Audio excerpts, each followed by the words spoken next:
Assalamualaikum warahmatullahi wabarakatuh. Innal hamdalillah nahmaduhu wa nasta'inuhu wa nastaghfiruh wa na'udzu billahi min syururi anfusina wa min sayyiati a'malina. Man yahdihillahu fala mudhillalah wa man yudlil fala hadiyalah. Ashhadu an la ilaha illallah wahdahu la syarikalah wa ashhadu anna Muhammadan abduhu wa rasuluh. Ya ayyuhalladzina amanu taqullaha haqqa tuqatih wa la tamutunna illa wa antum muslimun.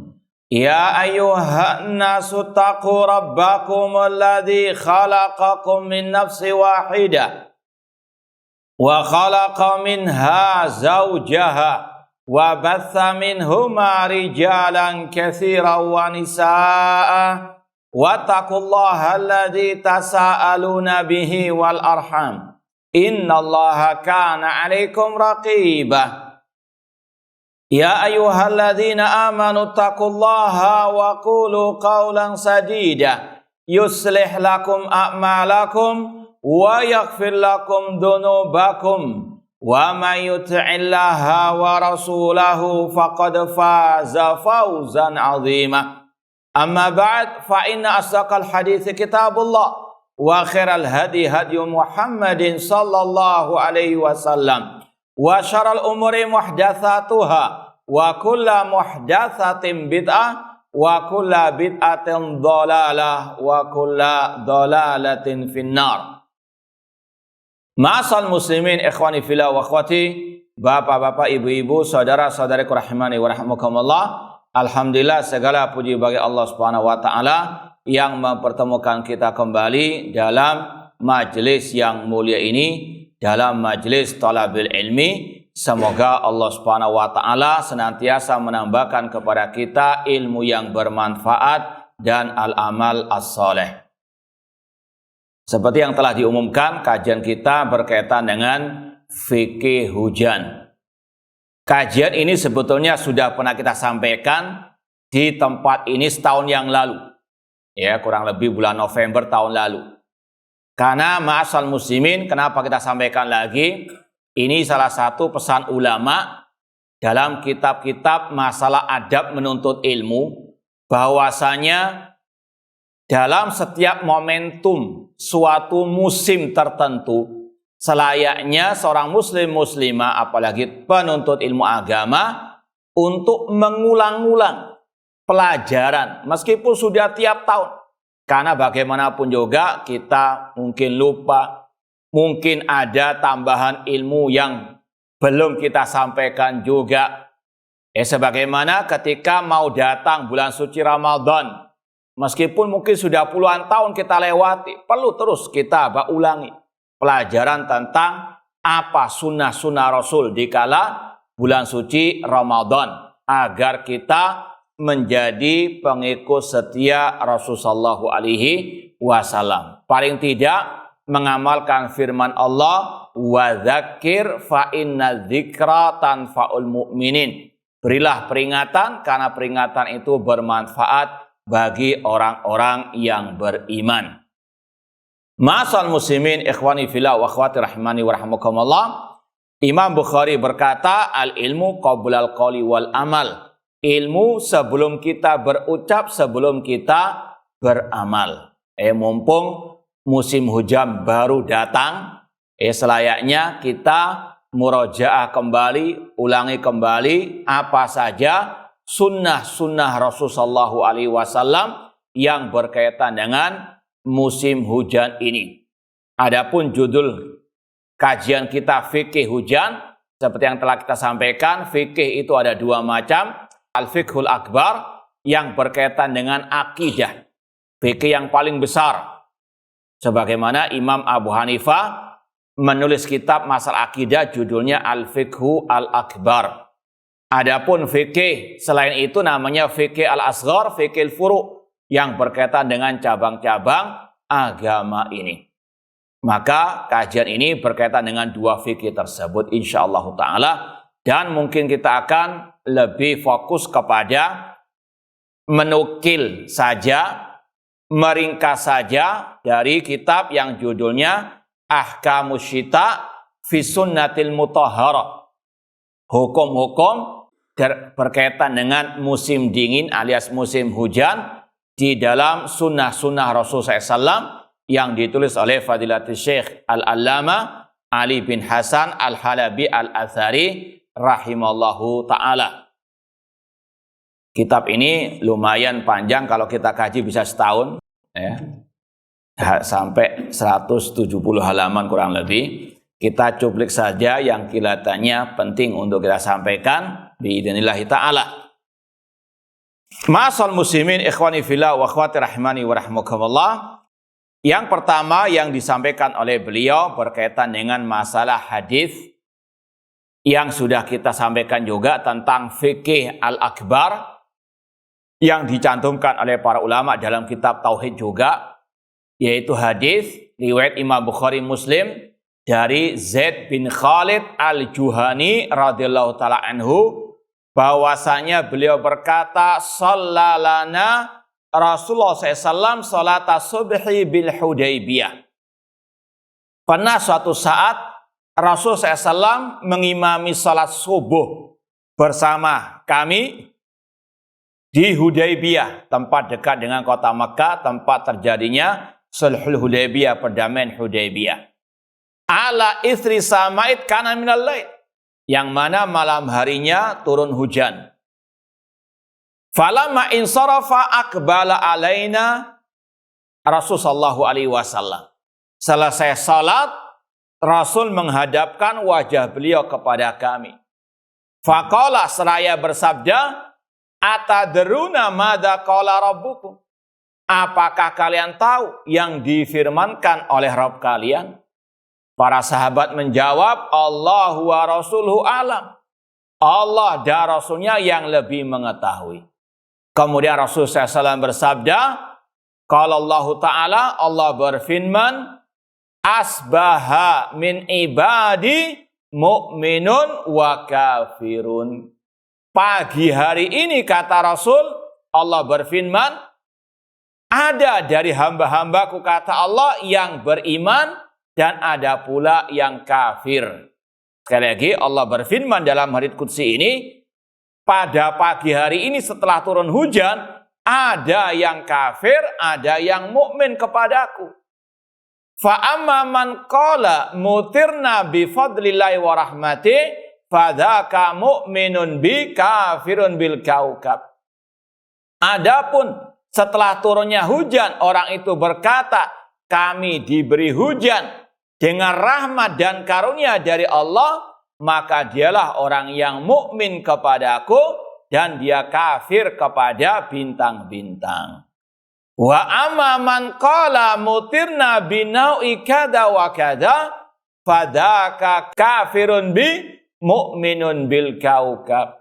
Adapun orang yang mengatakan kami diberi hujan karena bintang ini dan bintang itu, maka dialah yang kafir kepadaku, kata Allah, dan dia beriman kepada bintang-bintang. Hadis riwayat Bukhari dan Muslim. Ma'asal muslimin ikhwani fillah wa akhwati rahimani wa rahmakumullah. Inti dari hadis ini yang pertama menisbatkan turunnya hujan harus kepada Allah. Kita sebagai seorang muslim muslimah wajib mensyukuri segala nikmat Allah. Di antaranya nikmat hujan. Apalagi tahun ini kan agak lumayan apa? Lumayan agak mundur. Ya, musim penghujan, dikasih hujan, nikmat dari Allah. Dan di antara bentuk bersyukur kepada Allah, kata Imam Ibnu Qudamah, itu ada 3 rukun syukur. Yang pertama, wajib meyakini nikmat ini semuanya dari Allah. Ini yang paling inti dari pembahasan hadis ini. Wajibnya meyakini nikmat ini semuanya dari Allah. Sebagaimana Allah berfirman, wa ma bikum min nikmatin faminallah. Tidaklah nikmat itu kalian peroleh kecuali semuanya dari Allah. Di antara nikmat hujan, kita yakin yang menurunkan hujan adalah Allah. Yang menciptakan, mengatur, menguasai, menghentikan hujan hanyalah Allah. Wa anzala minas sama'i ma'an. Allah mengatakan dialah Allah yang menurunkan hujan. Bahkan orang musyrikin di zaman jahiliyah, Abu Lahab CS, mereka meyakini akan hal ini. Bahwasanya yang mengatur alam semesta hanyalah Allah Subhanahu wa Ta'ala. Meskipun ada di antara mereka yang juga di antara kelakuan jahiliyah menisbatkan hujan kepada bintang tertentu. Meskipun secara umum kaum musyrikin mentauhidkan Allah dalam ar-rububiyah. Namun mereka juga banyak yang menisbatkan turunnya hujan kepada bintang ini dan bintang itu. Sebagaimana kata Rasul SAW dalam hadis yang lain, kata Rasul, ada 4 perkara yang masih ada di tengah umatku, padahal itu dari perkara jahiliyah. Termasuk kelakuan orang-orang musyrikin jahiliyah, kata Rasul. Apa di antaranya? Al-fakhru bil ahsab, berbangga dengan nasab keturunan. Anak darah biru, darah hijau, darah pink, darah ungu, dan seterusnya. Ini kata Rasul kelakuan orang jahiliyah. Padahal tidak ada arti nasab keturunan kalau tidak dibarengi oleh iman dan amal as-saleh. Dalam Islam yang penting, inna akramakum indallahi atqakum. Yang paling mulia di antara kalian di sisi Allah, yang paling bertakwa kepada Allah. Kata Rasul SAW, man batta'a bi amalu lam yusri bi nasabuhu. Yang lambat amal perbuatannya tidak bisa dipercepat oleh nasab keturunannya. Bahkan keturunan Rasul langsung saja, kata Rasul SAW, ya Fatimah binta Muhammad, salini min mali masyiti, la ughni anki minallahi syai'ah. Wahai Fatimah, putrinya Muhammad, mintalah kepadaku dari harta dunia yang engkau inginkan, karena aku tidak bermanfaat bagimu di sisi Allah Subhanahu wa Ta'ala. Bahkan Rasul mengatakan, lau sarakat Fatimah bintu Muhammad, la qata'tu yadaha. Seandainya Fatimah binti Muhammad mencuri, aku potong tangannya. Nggak ada nepotisme dalam hal ini. Yang paling utama dalam Islam adalah iman dan takwa kepada Allah, at-tauhid dan ittiba kepada sunnah Rasul sallallahu alaihi wasallam. Dan kata Rasul sekali lagi, termasuk kelakuan orang-orang jahiliyah berbangga-bangga dengan nasab keturunan. Dan yang kedua kata Rasul, at-ta'nu fil ansab. Ini kebalikannya, mencela nasab keturunan orang lain. Karena dia merasa tinggi, merendahkan yang lain. Termasuk al-kibr, sombong, kata Rasulullah SAW, batarul haqi wa ghamtun nas, menolak kebenaran dan meremehkan orang lain. Yang ketiga, kata Rasul, di antara kelakuan jahiliyah yang masih ada di tengah umat, al-istisqa bin nau, menisbatkan turunnya hujan kepada bintang-bintang. Ini sekali lagi yang wajib disampaikan kepada umat, bahwasanya hujan adalah makhluk yang diciptakan oleh Allah. Allah yang menciptakannya, Allah yang menurunkannya, Allah yang mengatur dan yang memberhentikannya. Kemudian yang keempat kata Rasul, di antara kelakuan jahiliyah adalah an-niyaha, meratapi mayit, bukan sekedar bersedih, namun lebih dari itu. Sebagaimana kata Rasul, laisa minna man syaqal juyuba wa darabal khududa wa da'a bidakwal jahiliyah.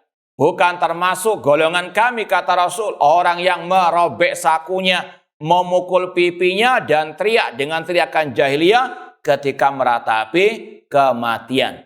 Ini termasuk yang dilarang oleh Rasul sallallahu alaihi wasallam. Namun intinya al-istisqa bin nau, ini kelakuan jahiliyah yang masih ada juga di tengah-tengah umat Islam. Adapun orang muslim, muslimah, mukmin, mukminah, ketika turun hujan, kata Rasul dalam hadits qudsi ini, Orang beriman mengatakan mutirna bifadlillahi wa rahmati. Kami diberi hujan karena karunia dan rahmat dari Allah Subhanahu wa taala. Menisbatkan nikmat hujan kepada Allah Subhanahu wa taala. Ini termasuk bentuk la in syakartum la azidannakum. Kalau kalian bersyukur, aku tambah nikmatku. Berzikirlah kepadaku, jangan lupa kepadaku, aku akan mengingatmu. Dan bersyukurlah atas nikmatku, jangan berbuat kufur. Ini termasuk kufur nikmat. Tidak mau mengimani Allah sebagai yang menurunkan hujan tersebut. Meskipun di sini diperinci oleh para ulama, kita baca sedikit perinciannya. Apakah kufur secara mutlak keluar dari Islam atau ada perincian? Ini disebutkan oleh penulis kitab Fathul Majid. Fa idza qala qailuhum mutirna binajmi kada aw binaw kada fala yakhlu imma an ya'taqid anna lahu ta'siran fi inzal matar fa hada syirkun wa kufrun wa huwa alladhi ya'taqidu ahlul jahiliyah. Kalau orang itu mengatakan hujan ini karena bintang ini bintang itu dengan meyakini bintang itulah yang menurunkan hujan, yang punya pengaruh dalam turunnya hujan, atau dialah yang menurunkan hujan tersebut, tidak ada sangkut pautnya dengan takdir Allah, pengaturan Allah, penciptaan Allah Subhanahu wa taala terhadap hujan tersebut, maka inilah syirik dan kufur besar yang diyakini oleh orang-orang Arab jahiliyah. Ya. Ka'itiqadim anna du'a al-mayyit wal ghaib yajlibu naf'an aw yadfa'anhum darran. Sebagaimana orang kafir musyrikin jahiliyah meyakini bolehnya, disyariatkannya berdoa kepada orang yang telah mati atau orang yang tidak ada di hadapannya dan meyakini itu bisa mendatangkan manfaat ataupun madarat. Fahada huwa syirkul ladzi ba'atsallahu rasulahu sallallahu alaihi wasallam bin nahyi anhu. Inilah kesyirikan yang Allah mengutus para rasulnya, di antaranya rasul kita Nabi Muhammad SAW, untuk melarang umat darinya. Sekali lagi, kalau ada yang mengatakan hujan turun karena bintang ini bintang itu, kalau dia punya keyakinan bintang itulah yang menurunkan hujan, yang menciptakan hujan, maka ini bentuk kufur akbar, syirik besar.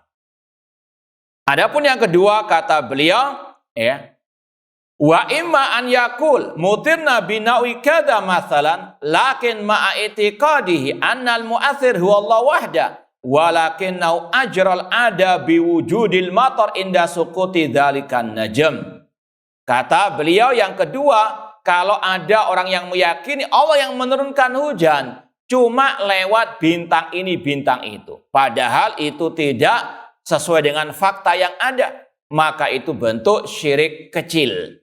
Sekali lagi, namun intinya wasahih annahu yahrum nisbatu dzalik ila najm walau ala tariqil majaz. Intinya haram menisbatkan hujan kepada bintang-bintang tertentu tersebut. Ini yang berkaitan dengan seorang muslim wajib meyakini tentang rububiyah Allah. Allah yang menciptakan, mengatur, menguasai alam semesta, di antaranya tentang turunnya hujan tersebut.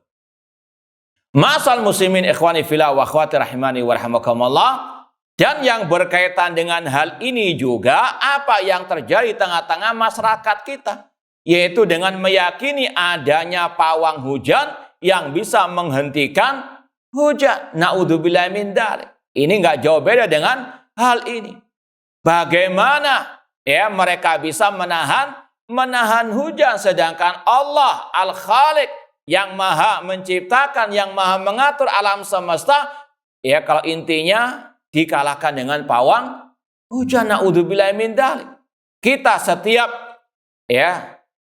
selesai sholat diajarkan zikir Allahumma la mani'a lima a'tait. Ya Allah, tidak ada yang bisa mencegah apa yang kau beri. La mani'a, ya Allah, tidak ada yang bisa mencegah. Ketika Allah sudah mentakdirkan turunnya hujan, tidak akan mungkin ada yang bisa menghentikan. Ini juga hati-hati keyakinan syirik dan kufur kepada Allah Subhanahu wa ta'ala. Maka setiap muslim muslimah kembali kepada tauhid yang benar, kembali kepada akidah sahihah, akidah yang diajarkan oleh Al-Quran dan Sunnah Rasulullah SAW. Kemudian di antara fikih akbar juga yang berkaitan dengan hujan, kata Imam Al-Bukhari, ya, dalam sahihnya, dalam Sahih Bukhari, ada bab yang berkaitan dengan la ya'lamu mata yanzilul matar ahadun. Tidak ada seorang pun yang tahu kapan turunnya hujan, ya, kecuali Allah Subhanahu wa ta'ala. Ini yang berkaitan dengan surat Luqman ayat yang terakhir. Allah mengatakan, innallaha indahu ilmus sa'ah wa yunazzilul ghaitha wa ya'lamu ma fil arham wa ma tadri nafsum madza taksibu ghadan wa ma tadri nafsun bi ayyi ardin tamut. Sesungguhnya Allah lah yang mengetahui kapan hanya hari kiamat. Kapan datangnya hari kiamat hanya Allah yang tahu. Yang kedua, kapan turunnya hujan. Ini inti pembahasannya. Dan yang ketiga, Allah yang mengetahui apa yang ada dalam rahim seorang ibu. Dan yang keempat, tidak ada satu jiwa pun yang tahu apa yang dia perbuat esok hari. Dan yang kelima, tidak ada satu jiwa pun yang tahu di bumi mana dia akan mati. Semoga Allah Subhanahu wa ta'ala menganugerahkan kepada kita husnul khatimah. Intinya yang kedua tadi, tidak ada yang tahu kapan turunnya hujan kecuali Allah Subhanahu wa ta'ala. Ini masalah ghaib. Dalam ayat surat Al-An'am Allah mengatakan, wa indahu mafatil ghaibi la ya'lamuha illa huwa. Di sisi Allah lah perbendaharaan yang gaib, tidak ada yang mengetahuinya kecuali Allah. Dan Rasul mengatakan yang dimaksud perbendaharaan yang gaib yaitu 5 hal tadi dalam surat Luqman ayat yang terakhir. Di antaranya masalah turunnya hujan. Kepastian turunnya hujan nggak ada yang tahu. Kita ya sudah rahasia umum, tidak mesti mendung itu berarti apa? Hujan. Ya, ini sekali lagi menunjukkan hanya Allah yang tahu kepastian turunnya hujan tersebut. Lalu bagaimana dengan perakiraan cuaca? Maka dikatakan oleh para ulama, namanya perakiraan, bukan apa-apa, memastikan. Dan itu melalui penelitian ilmiah, itu melalui apa? Hukum sunnatullah, hukum sebab apa? Akibat. Ini kalau mungkin kita bisa kiaskan ya. Kita samakan dengan masalah bedanya obat dengan jimat. Orang boleh minum obat namun nggak boleh pakai jimat. Padahal sama-sama benda matinya kan. Ya, obat, kapsul atau pil, kemudian ini batu akik, sama-sama benda apa? Tapi kenapa ini boleh, kenapa yang ini nggak boleh? Maka dijawab oleh para ulama, kalau obat melalui penelitian ilmiah ada kaitan hukum sebab akibat. Ya, sekali lagi ini melalui apa? Penelitian ilmiah. Adapun jimat ya, dari kali ditemukan warnanya aneh dikira apa? Oh, ini apa? Jimat bisa untuk menyembuhkan penyakit. Naudzubillahi min dzalik. Rasul mengatakan inar ruqa wa tamaima wati wala syirkun. Sesungguhnya jampi-jampi ala dukun, jimat-jimat, ilmu pelet sihir itu syirik kepada Allah Subhanahu wa ta'ala. Ini bedanya apa? Jimat dengan obat. Sama demikian dengan perakiraan cuaca. Ini masalah apa? Hukum sebab akibat penelitian. Ya, adanya awan kemudian angin dan sebagainya. Maka tidak ada satupun wallahu alam fatwa ulama yang mengharamkannya. Dan ini yang disebutkan juga oleh Syekh Ali bin Hasan Al-Halabi Al-Athari rahimahullah ta'ala. Kita baca sedikit. Inna tanabbu'atit taksi hiya dirasatun ilmiah. Sesungguhnya perakiraan cuaca itu adalah bentuk penelitian ilmiah mutatawwirah dengan kecanggihan ilmu yang ada. Kemudian di terakhir beliau mengatakan wa hadza kulluhu minan nahiyati syar'iyyah jaizun wa masyru'. Ini semuanya termasuk yang disyariatkan dan yang dibolehkan secara syariat al-Islam. Bahkan dikuatkan oleh dalil ayat wa huwallazi yursil riyaha busyran baina yaday rahmati. Dialah Allah yang mengutus angin sebagai kabar gembira ketika mau turunnya hujan. Sekali lagi, turunnya hujan diiringi oleh apa? Angin. Dan ini melalui apa? Penelitian ilmiah juga. Ya, meskipun kata beliau ada dua catatan penting dalam masalah ini. Boleh sekali lagi melihat perakiraan cuaca, namun dengan dua catatan. Yang pertama, wujubu rabti hadza tawaqqu'u aw dzalika bil masyiatil ilahiyah. Wajib mengikat perakiraan cuaca tersebut dengan kata-kata insya Allah. Menurut perakiraan cuaca, nanti siang akan turun hujan insya Allah. Ya, ini yang paling penting. Yang kedua, anna hadit tawaqqu'at laysat min ilmil ghaib fi syai'. Bahwasanya perakiraan cuaca ini bukan bagian daripada ilmu ghaib. Karena ini apa? Sudah bisa dilihat, diukur. Sebagaimana kecepatan angin berapakah sudah ada apa? Alat-alat untuk mengukurnya. Ini bukan masalah apa? Ghaib. Yang ghaib itu apa? Kepastian hujan tersebut turunnya berapa menit, berapa jam. Ini yang apa? Termasuk hal-hal yang ghaib tersebut. Sebagaimana ini berkaitan dengan tadi masalah Allah yang mengetahui apa yang ada dalam rahim seorang ibu, seorang wanita. Ini masalah ghaib secara asal. Namun ini berkaitan dengan perincian masalah janin yang ada dalam rahim seorang wanita tersebut. Dan ini kata ulama tidak bertentangan dengan alat USG. Ya, bahwasanya bisa dilihat ini laki atau perempuan. Cuma itu saja, itu bukan masalah ghaib. Karena apa? Bisa dilihat. Cuma bagaimana nasib anak itu? Ada nggak alat USG yang menemukan? Anak itu lahir, nantinya jadi dokter, jadi pejabat, jadi wira swasta. Ada nggak yang nggak mungkin. Ini yang dikatakan oleh Allah. Hanya Allah yang tahu nasib dari anak yang dalam rahim seorang ibu. Jadi sekali lagi, perakiraan cuaca ataupun alat USG ini nggak bertentangan dengan keyakinan seorang muslim yang tahu yang gaib hanyalah Allah Subhanahu wa ta'ala. Karena itu di luar masalah yang gaib tadi. Taib ma'asal muslimin ikhwani fillah wa akhwati rahimani wa rahimakumullah. Ini yang berkaitan dengan masalah fikih al-akbar dalam masalah turunnya hujan. Yang kita simpulkan, hujan ini adalah nikmat dari Allah. Allah yang menurunkannya, Allah yang menciptakannya, Allah yang mengaturnya. Namun ada yang paling penting dalam masalah ini, yaitu sebagaimana kata para ulama, tauhidur rububiyah yastalzim tauhidal uluhiyah. Pembahasan kita, hujan Allah yang menurunkan, yang menciptakan, itu adalah tauhid rububiyah.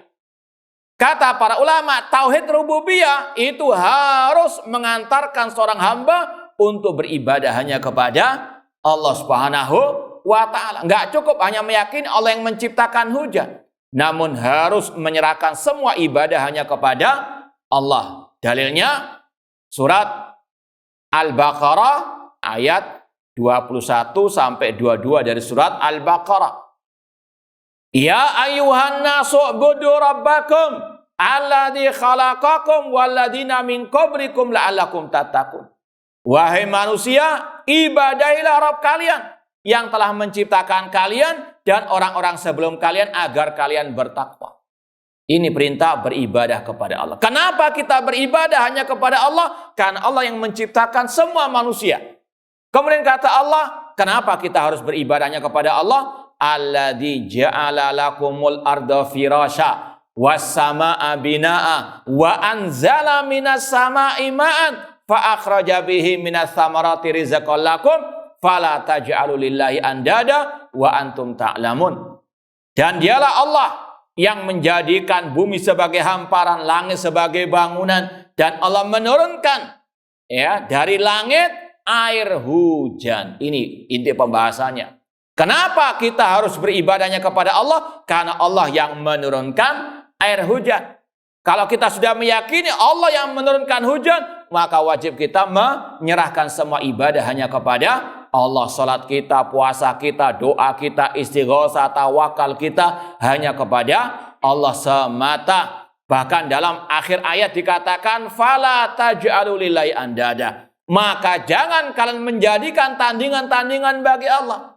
Di antaranya jangan menjadikan pawang hujan sebagai tandingan bagi Allah. Jangan menjadikan nabi, malaikat, para wali sebagai tandingan bagi Allah dalam beribadah. Ibadah hanya kepada Allah. Ini sekali lagi yang paling penting dalam pembahasan ini, mengokohkan tauhid rububiyah uluhiyah, bahkan juga tauhid asma wa sifat yang menurunkan rezeki di antaranya lewat diturunkannya hujan tersebut.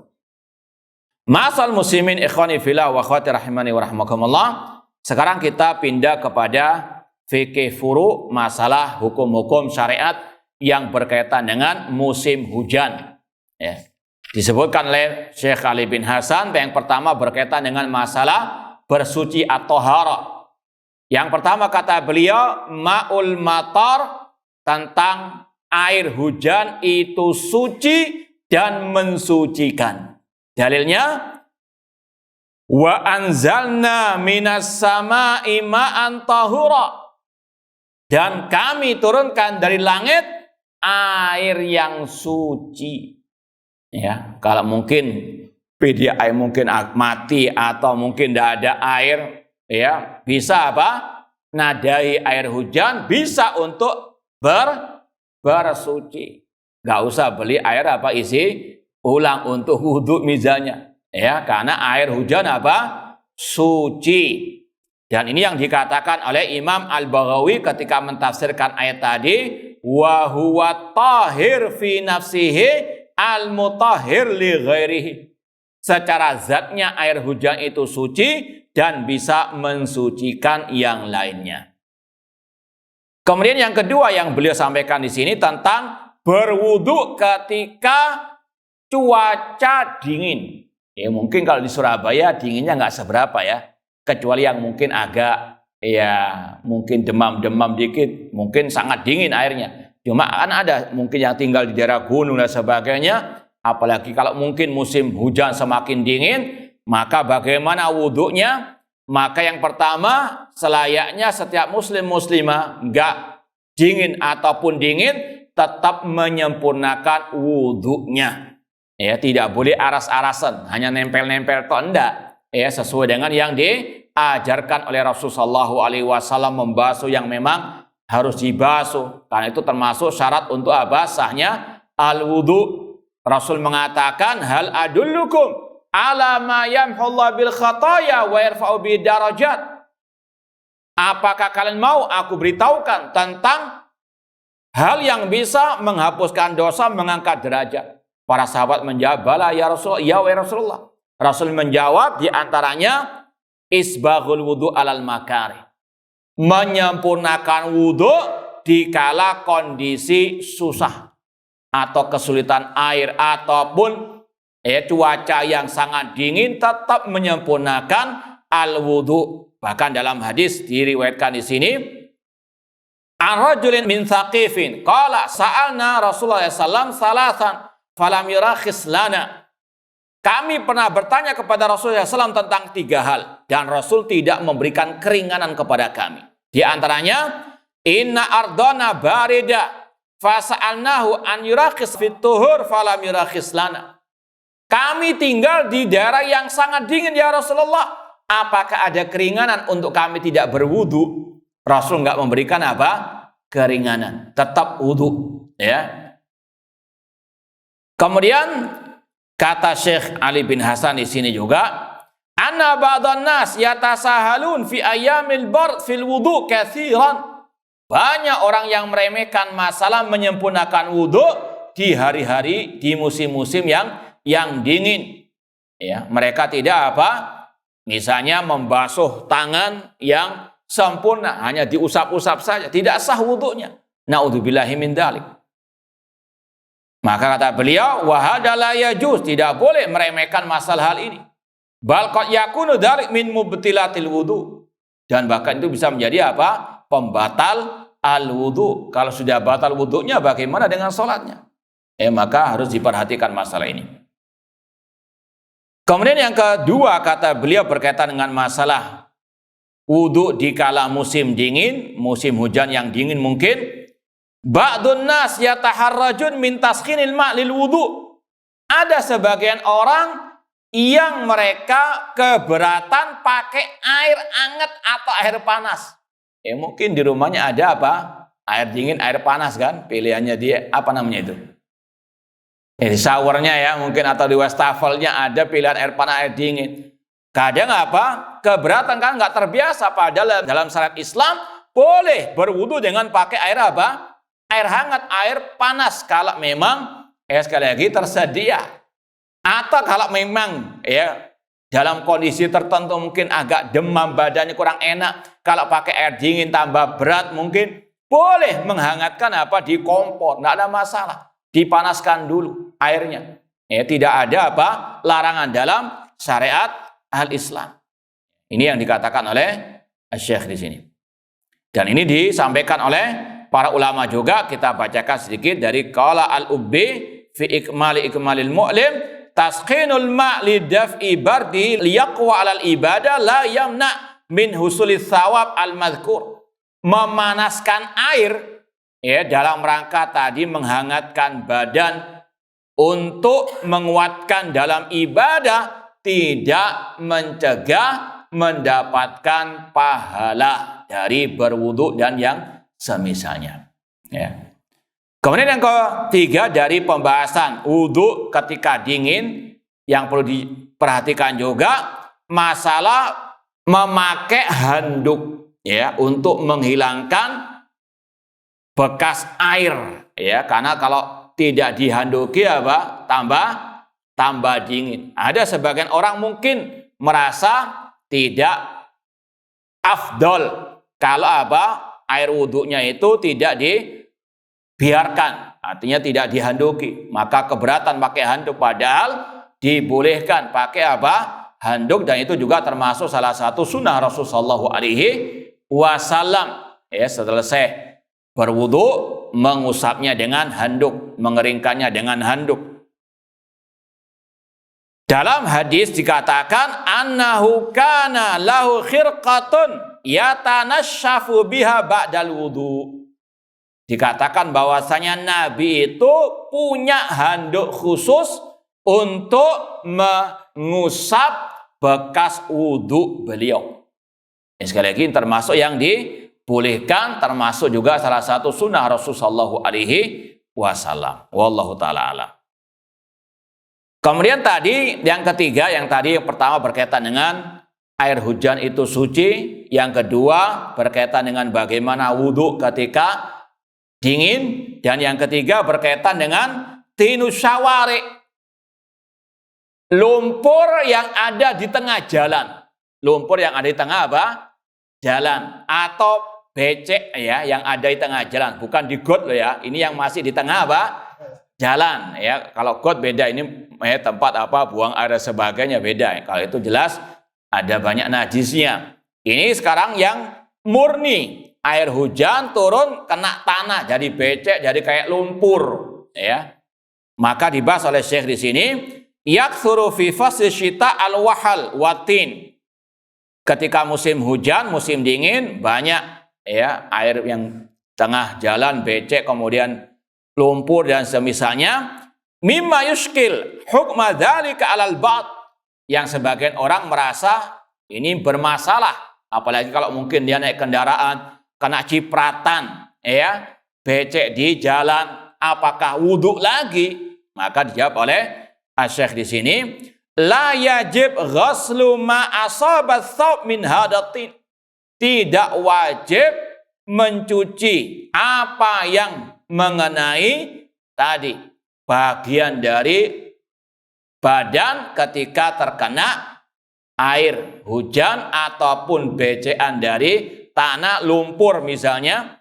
Li'annal asla fihi at-taharah. Karena secara hukum asal tanah atau bumi ini asal hukumnya apa? Suci. Sebagaimana dalam hadis, utitu khamsan lam yu'tahunna nabiyan qabli. Aku diberikan 5 hal yang tidak diberikan kepada nabi-nabi sebelumku. Di antaranya, dijadikan bumi ini bagiku tempat yang suci dan tempat untuk sujud, untuk sholat. Ya, ini sekali lagi hukum asal. Apa namanya kalau di Surabaya? BCN itu? Anda namanya? Genangan atau apa? Yang tanahnya. Ada istilah lain? Hah? Ya, beletoan lah kayak gitu. Ya, beletoan tanah lah ya, bukan beletoan yang lain. Nah, beletoan tanah ini hukumnya apa?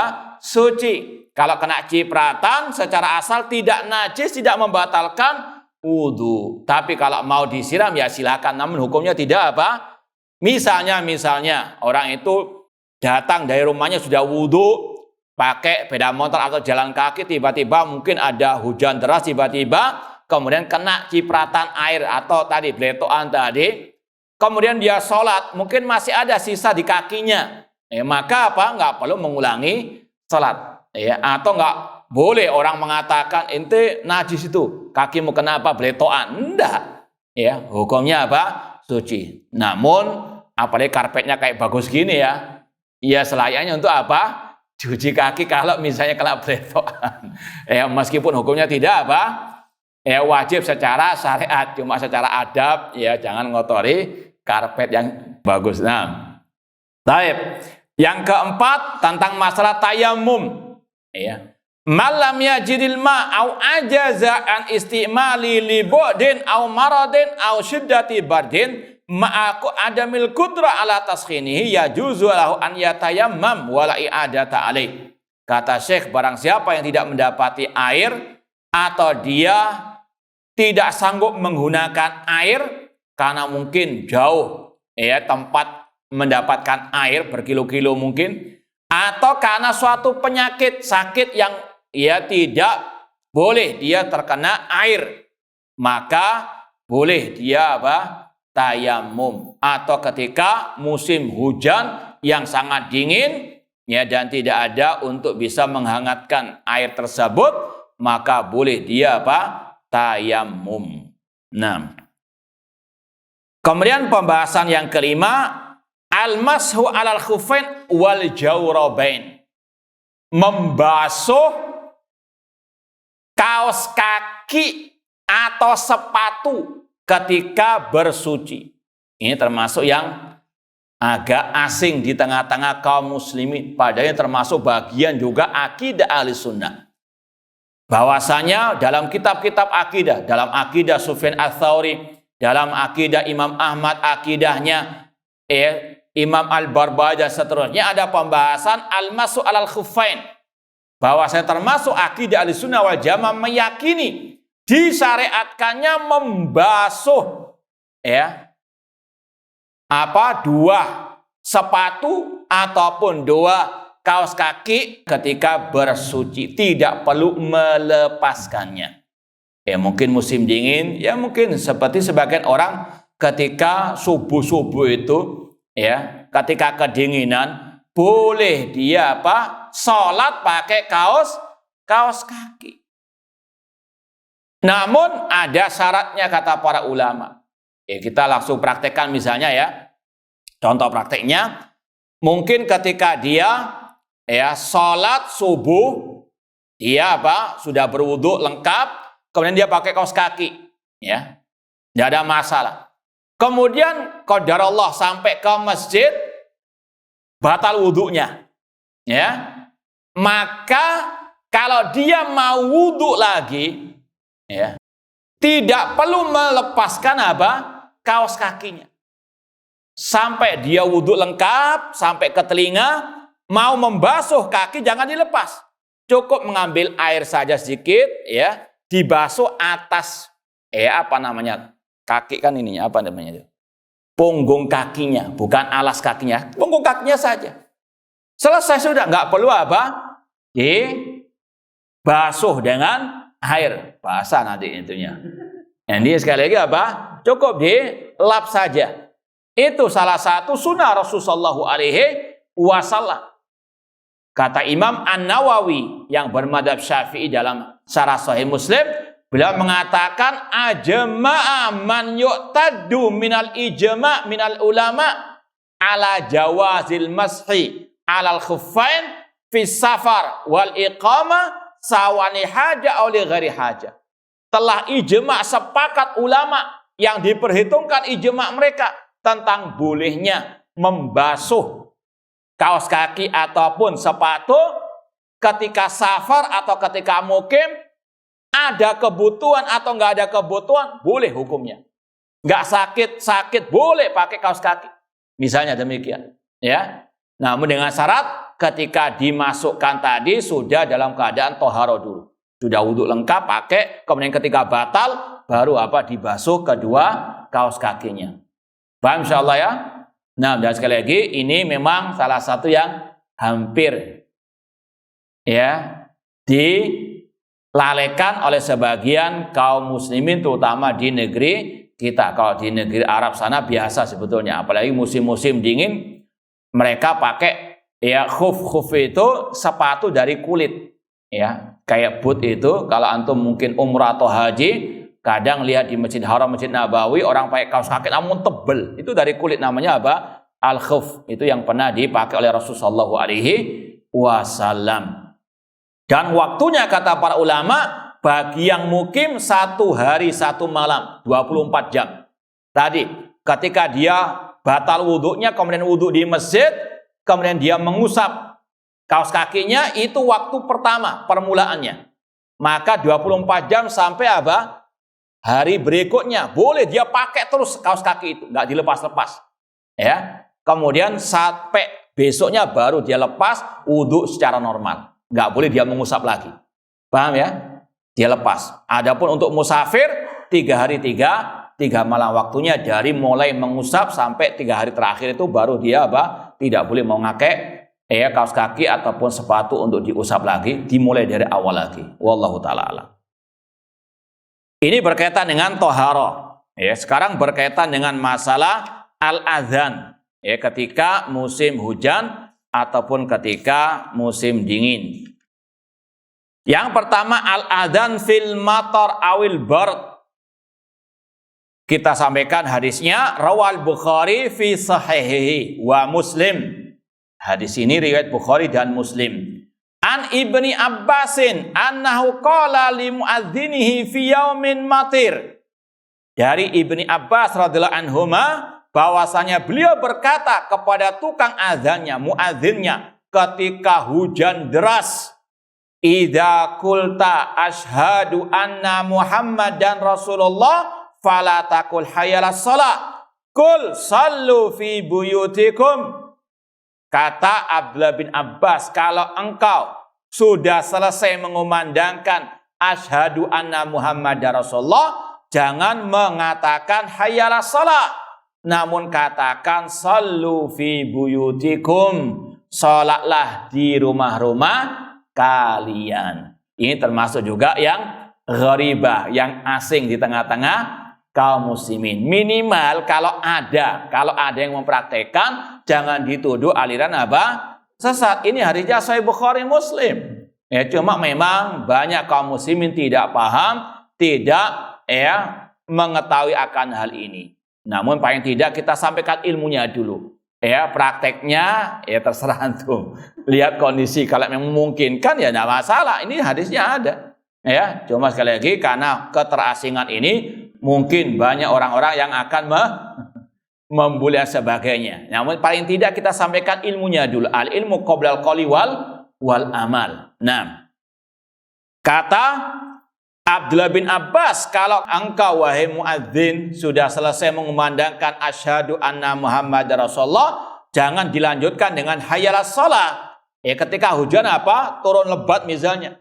Namun katakan sallu fi buyutikum, salatlah di rumah-rumah kalian. Faka'anan nas istangkaru. Ini di zaman Abdullah bin Abbas ada orang-orang yang mengingkari. Ini zamannya beliau. Gimana kalau zaman sekarang? Nggak tambah buahnya. Nah, kalau istilah orang kita nggak bahaya. Cuma paling tidak, yaitu kita sampaikan dulu ilmunya. Qala fa'alahu man huwa khairan minni. Kata Abdullah bin Abbas kepada orang-orang yang ingin mengingkari hal itu, hal ini telah dipraktekkan oleh orang yang lebih baik dariku. Yaitu siapa? Rasulullah sallallahu alaihi wasallam. Ini sekali lagi, ketika hujan deras, maka salah satu yang disunahkan, muadzin mengatakan sallu fi buyutikum. Ini nanti akan ada kaitan dengan masalah ar-rukhsah fil jama'ati wal jum'ah. Ini berkaitan dengan keringanan tidak hadir, tidak sholat di masjid, entah sholat 5 waktu atau sholat Jumat. Kalau sudah hujan deras, tidak ada kewajiban datang ke masjid. Makanya diganti lafaznya sallu fi buyutikum. Ini semuanya menunjukkan Islam itu agama yang mudah, tidak memberatkan umatnya. Kemudian disampaikan oleh Syekh di sini, fawaid dari hadis tadi diantaranya ar-rukhsah fit takhalluf anil masjidil jamali udhrin. Ada keringanan tidak datang ke masjid sholat berjamaah karena ada uzur tadi. Dan dibawakan ucapan sebagian para ulama. Kemudian annal muadzin hinal udhur yubdil qawla hayyalas shalah biqauli sallu fi rihalikum au buyutikum. Muadzin ketika ada uzur tadi, hujan deras atau mungkin seperti kemarin kasus corona, semoga tidak kembali lagi. Itu juga apa? Disunahkan mengucapkan sallu fi buyutikum. Tidak mengatakan hayya as-shalah. Kemudian kata Syekh juga, la farqa fi jawazi takhalluf anil jamaah hinal udhur sawa'un qala al-muadzin sallu fir rihal am lam yakul. Keringanan tidak datang ke masjid untuk salat jamaah atau salat Jumat itu baik muadzin mengatakan sallu fi buyutikum atau tidak mengatakannya. Paham ya? Meskipun muadzin karena mungkin ketidaktahuan dan ini yang paling banyak, atau mungkin karena khawatir dituduh macam-macam, muadzin tetap mengatakan hayyalas shalah. Meskipun demikian tetap dibolehkan untuk sholat di rumah. Kalau mau yang sholat di masjid silakan, tidak dilarang. Hukumnya apa? Boleh-boleh saja. Kalau yang berkewajiban sholat berjamaah di masjid itu wajib, maka ketika hujan turun lebat misalnya, ada keringanan untuk tidak apa? Hadir di masjid tersebut. Itu yang berkaitan dengan al-adzan. Sekarang berkaitan dengan as-shalah. Dengan sholat, yaitu diantaranya al-jam'u baina sholatain. Menjamak 2 sholat, duhur asar, maghrib dan al-isya. Terutama ketika memang hujan yang sangat lebat, maka dibolehkan untuk menjamak. Misalnya, maghrib itu sudah hujannya luar biasa lebatnya. Mungkin diperkirakan sampai isya pun demikian.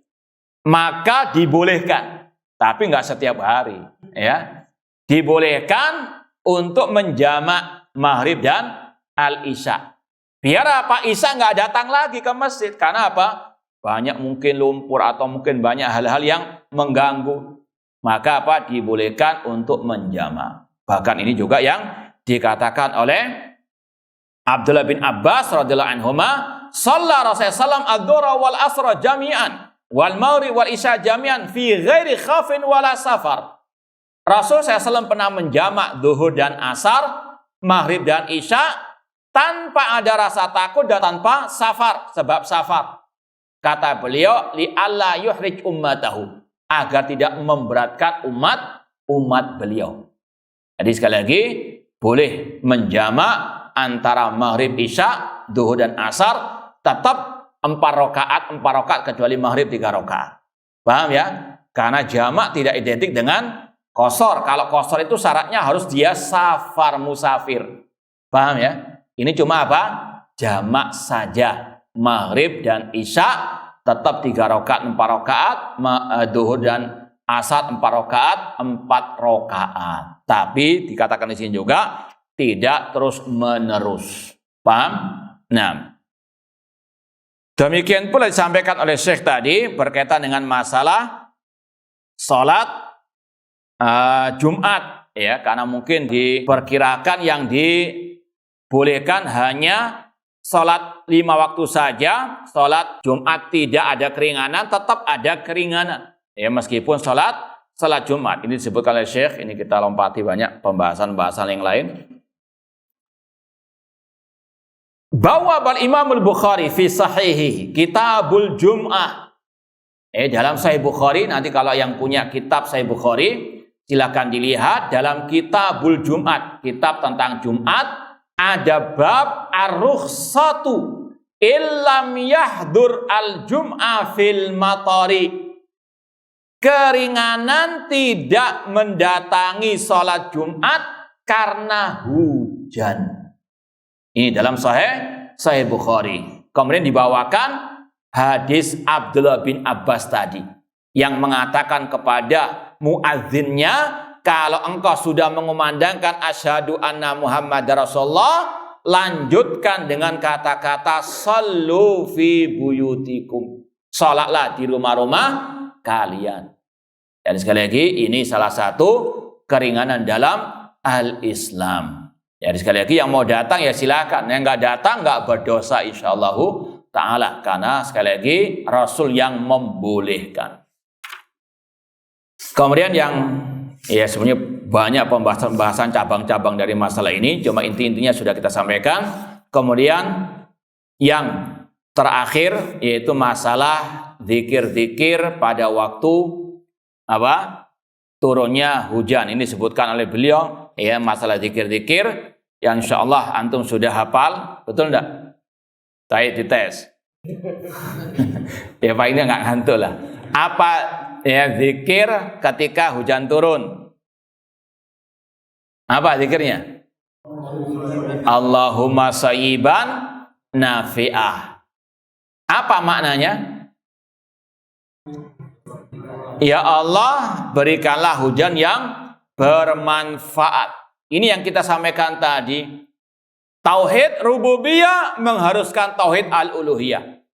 Kalau kita sudah meyakini Allah yang menurunkan hujan, maka wajib kita beribadah hanya kepada Allah. Di antara di sini, kita berdoa kepada siapa? Kepada Allah. Ya Allah, ini adalah doa kita kepada Allah. Turunkan hujan yang bermanfaat. Ini gemblengan apa? Tauhid di kala musim hujan. Digantungkan hati kita hanya kepada Allah Subhanahu wa taala. Allahumma sayyiban nafi'ah. Selesai hujan, apa zikirnya? Tadi, mutirna bi fadlillahi wa rahmati. Ini tanda orang itu beriman kepada Allah, kata Allah dalam hadits qudsi tadi. Adapun orang yang beriman kepada aku, cirinya apa? Kalau selesai turun hujan, dia mengatakan kami diberi hujan dengan rahmat dan karunia dari Allah Subhanahu wa taala. Mutirna bi fadlillahi wa rahmati. Biasanya kebanyakannya kalau hujan turun ada geluduk. Ya, ada zikirnya. Apa zikirnya? Mulai ya. Mulai bingung. Ya, ini sekali lagi kita sampaikan untuk wadzakir, untuk diri kita juga mengulang kembali. Ini adalah ladang-ladang pahala. Ya, musim hujan ladang pahala, banyak zikir, banyak ibadah dan seterusnya. Namun yang penting al-ilmu qoblal qouli wal amal. Apa zikirnya? Rasul mengajarkan zikir, nanti antum mencari lagi dalam kumpulan zikir-zikir pagi dan petang dan yang semisal dengannya yang berdasarkan Al-Quran dan Sunnah Rasul SAW. Taib, anak dikti 3 kali saja ya. Taib, barangkali bisa langsung hafal. Subhanalladzi yusabbihur ra'du bihamdihi wal malaikatu min khifatihi.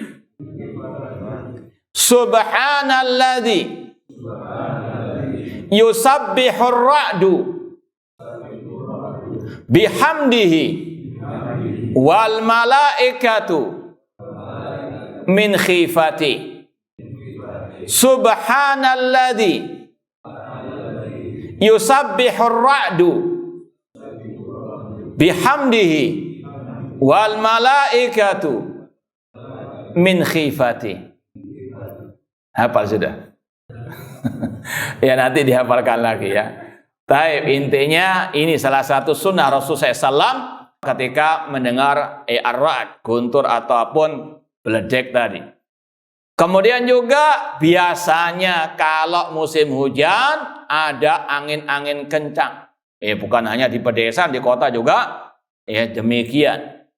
Maka ketika kebanyakan kita ada rasa kekhawatiran biasanya, maka salah satu sunnah Rasul ketika angin sangat kencang, maka apa? Ada zikirnya.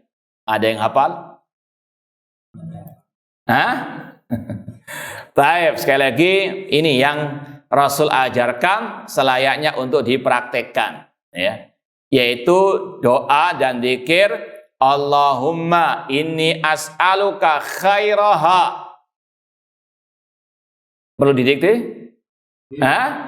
Taib. Allahumma inni as'aluka khairaha. Allahumma inni as'aluka khairaha wa khaira ma ursilat bihi. Allahumma inni as'aluka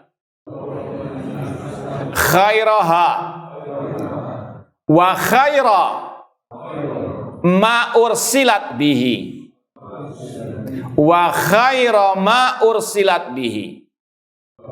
Baik, itu nanti antum lihat lagi kalau secara teori sekarang nggak mungkin kita langsung hafal ya. Nanti lihat lagi atau mungkin didengar-dengar lagi rekaman yang kita sampaikan. Nah, kalau mau lengkapnya Allahumma inni as'aluka khairaha wa khaira ma ursilat bihi. Ada riwayat menambahkan as'aluka khairaha wa khaira ma fiha wa khaira ma ursilat bihi. Kalau yang mau ringkas tadi, Allahumma inni as'aluka khairaha wa khaira ma ursilat bihi wa a'udzubika min syarriha wa syarri ma ursilat bihi. Ya Allah, aku mohon kepadamu kebaikan angin ini dan kebaikan yang dibawa oleh angin ini, dan aku berlindung kepadamu dari kejelekan angin ini dan apa yang dibawa olehnya.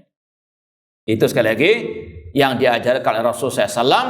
Maka di sini intinya Rasul sudah menjelaskan segala hal yang baik untuk kita dan memperingatkan, mencegah dari hal yang bermadarat.